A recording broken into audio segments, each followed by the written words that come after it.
Every city has its urban legends, and Dublin, Ireland is no exception.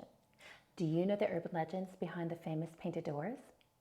Well, when Paul and I first went to Dublin, our tour guide told us the doors were painted bright colors in defiance of a British order to paint everything black in mourning for Queen Victoria. We liked that. It seemed very feisty and independent and quintessentially Irish. Another story is that housewives painted them to help their husbands get home after a long evening at the pub.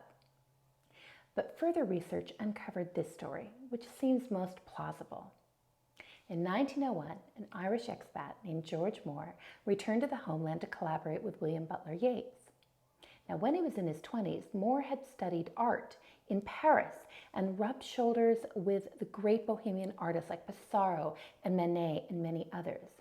So he had a very specific aesthetic. He moved into the South Side neighborhood with its beautiful, symmetrical, orderly Georgian architecture. His building had doors painted white. Moore painted his green. And Yeats documented that George wanted his whole house to be pleasing to the eye. Well, it did not please his next-door neighbors. The Beam sisters wanted the door painted white again, and Moore refused, which led to an escalating feud that was documented by the papers of the day. Fast forward to 1970. A New York ad man named Bob Fearon was in Dublin on a commercial shoot, and one day he wandered around the neighborhood and photographed these beautiful doors. When he returned to New York, he created a collage. He contacted the National Tourism Bureau of Ireland, and they purchased the rights to the photos. They placed it in their window before St. Patrick's Day, and people went crazy.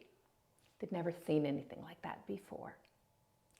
And the National Tourism Authority printed a poster with the title by Fearon, "The Doors of Dublin," which has become an icon and an enduring image of Ireland. Who knew? Now you do.